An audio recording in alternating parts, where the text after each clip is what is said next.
अब एकादशी के दिन हम अन्न नहीं खाते, और उसको भगवान का सबसे प्रिय दिवस माना जाता है कि जो एकादशी करता है ठाकुर जी को बहुत प्रिय। अन्न छोड़ने वाला इतना प्रिय लगता है ठाकुर जी को। पर हम लोगों की भली चलाई एकादशी पर भी हम क्या क्या खाते हैं। व्रत का डोसा, व्रत के डोसा आ गए, वृंदावन में व्रत का पिज्जा आ गया। ठाकुर जी बोले भले चलाए, कुछ नहीं, घूम फिर के फिर वहीं आ गया। इसलिए हमारा अन्न शुद्ध नहीं है, हमारा जल शुद्ध नहीं है, हमारा सोना उठना बैठना खाना पीना शुद्ध नहीं है।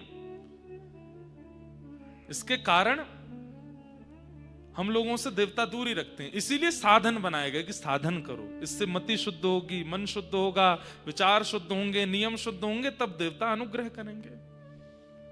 और देवता प्रसन्न हो गए, अनुग्रह करेंगे, तो जैसे नरसिंह मेहता को मिले, मीराबाई को मिले। मीराबाई, अरे संत जन कहते हैं जब मेवाड़ में भीड़ होने लगी संतों की, तो भोजराज राजा जाते संतों के पास, बोले आप मीरा को क्यों देखने आते हैं? मीरा सुंदर है इसलिए? तब संत कहते हैं, बोले नहीं महाराज, बार बार काशी जाकर के, बार बार द्वारिका जाकर के, बार बार तीर्थ करके भी जो चित्त में पवित्रता नहीं आती, वो पवित्रता मीरा को देख करके आ जाती है। इसलिए हमको मीराबाई का दर्शन करना होता है। उनके रूप में वो पवित्रता है, इसलिए ठाकुर जी उनसे मिल रहे हैं। गोस्वामी तुलसीदास जी के रूप में वो पवित्रता है, सूरदास जी के स्वभाव में और विचारों में वो पवित्रता है। हम में वो पवित्रता का अनुभव नहीं है। इसलिए ठाकुर जी और समस्त देवता ऋषिगण ये जो हैं अदृश्य ही रहते हैं। कहो तो यहीं घूम के जा रहे होंगे लेकिन नहीं दिख रहे होंगे। जब उनकी अनुकूलता हम अपने जीवन में ले आएंगे तो उनको दिखने लगेंगे। ऐसे ऐसे संत आज भी बद्रीनाथ में आपको एक वस्त्र में घूमते हुए संत दिख जाएंगे। उनको देख करके ठिठर जाओगे आप, ये कैसे घूम रहे हैं। मैं मंगला दर्शन करने के लिए गया, बद्री विशाल भगवान की अभिषेक के लिए। एक महात्मा कॉटन का एक धोती केवल ऐसे यहां गले में बांध करके और परिक्रमा लगा रहे, सुबह 4 बजे। खाद चौक जो कल महाराज जी पधारे, एक वस्त्र में घूमते हैं। आप 14 वर्ष तक सतोपंथ में तप किया। उनकी पवित्रता देखो, उनका रूप देखो, उनकी त्वचा का स्पर्श देखो, उनकी वाणी देखो, उनके नेत्र देखो, सब में पवित्रता है। क्यों नहीं मिलेंगे ठाकुर जी उनसे? हम लोगों की वो पवित्रता नहीं है, इसलिए हमको अनुभव नहीं होता। तो आज फिर वहां ज्ञानगंज का दर्शन किया। कुछ मंदिर नहीं है, बस चलते रहो गाड़ी में, देखते रहो, उतरना मत बाहर, माइनस में टेम्परेचर है, बहुत ठंड है। फिर उसके बाद आया नागताल। ये सरस्वती जी जो यहाँ आपको माना में दिखती हैं, ये सरस्वती जी पूरी हमको 60 किलोमीटर तक दिखी पीछे।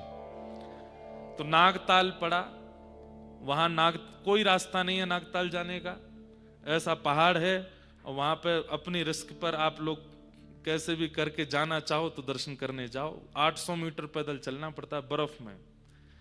हमारे आर्मी के और मिलिट्री के जवान तो वहां खूब थे, वो लोग सब उनके बने हुए थे। नागताल का दर्शन किया, फिर उसके बाद और आगे गए और ऊपर गए। हम लोग अभी हैं 10,000 फीट पर, और हम आज होके आए 18,000 फीट पे। वहां श्वास नहीं मिलती, कपूर संग रख के ले जाने पड़ते हैं। जिनका स्वास्थ्य अनुकूल नहीं है उनको जाने के लिए मना भी किया जाता है। क्यों? फिर वहां से नीचे आने नहीं देंगे देवता, कहेंगे चल बेटा वैकुंठ ही चलिए, ये रहो बगल में, आए हो इतने पास तो यही चल रहे। तो वहां श्वास नहीं है, ऑक्सीजन नहीं है। फिर आगे गए और 1-2 स्थान और रास्ते में दिखे। फिर उसके बाद दर्शन हुआ देवताल, पर देवताल हम नहीं पहुंच पाए। 6 किलोमीटर पहले ही इतनी बर्फ थी वहां पर कि गाड़ियां जा ही नहीं सकती। तो फिर हमारे भारत के वीर जवानों ने वहीं रुकवाया।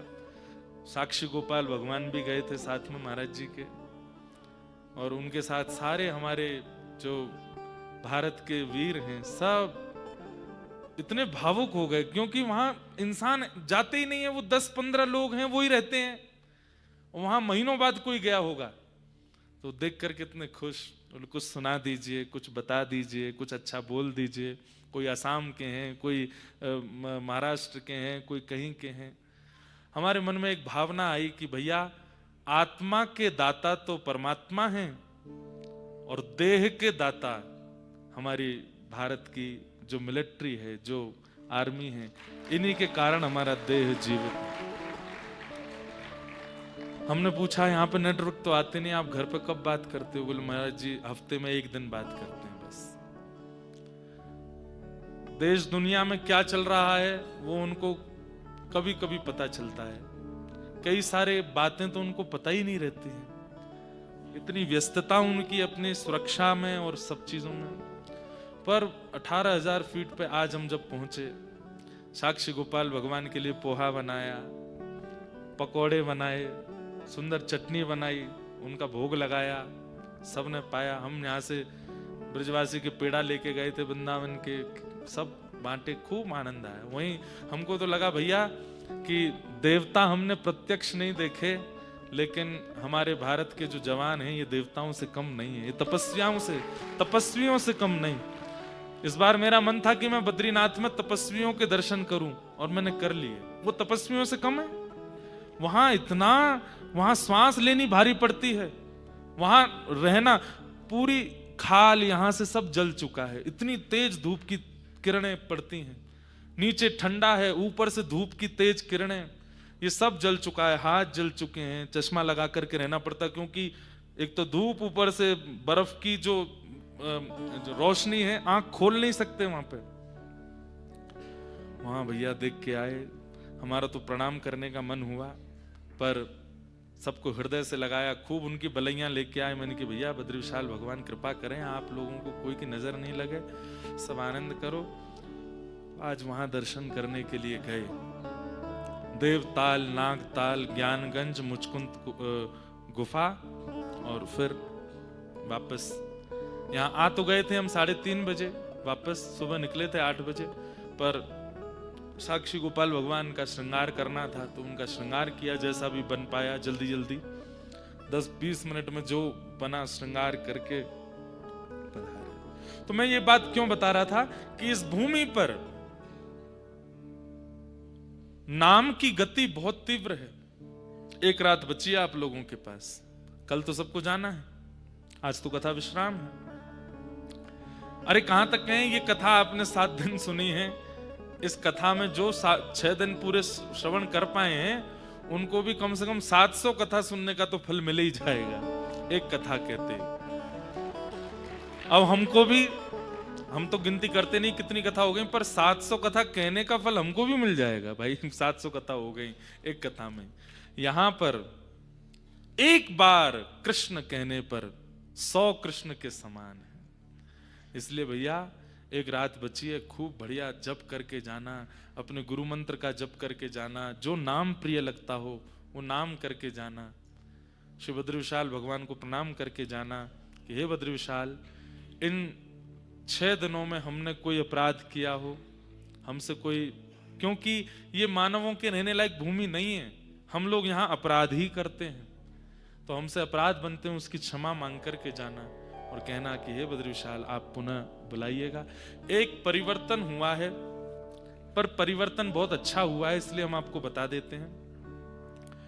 21 से 27 मई जो कथा अगले वर्ष बद्रीनाथ में होनी थी, उसका स्थान परिवर्तित कर दिया है, और स्थान अब बद्रीनाथ की जगह नेपाल में मुक्तिनाथ में होगी वो कथा, और सीमित लोग जाएंगे। केवल कथा जो करा रहे हैं वो कानपुर के लोग हैं, और भक्ति पथ की ओर से केवल 60 लोगों को ले जाने की हमको अनुमति है, ज्यादा लोग वहां नहीं जाएंगे। और उसका रजिस्ट्रेशन भी 10 दिन पहले ही खुलेगा कथा से, जितने लोग कहेंगे बस उतने, क्योंकि वो यहां से भी ज्यादा ऊंचाई पर है। मुक्तिनाथ कहाँ है? नेपाल में है, हिमालय की कंदरा में ही है, जहां से शालिग्राम भगवान प्रकट होते हैं।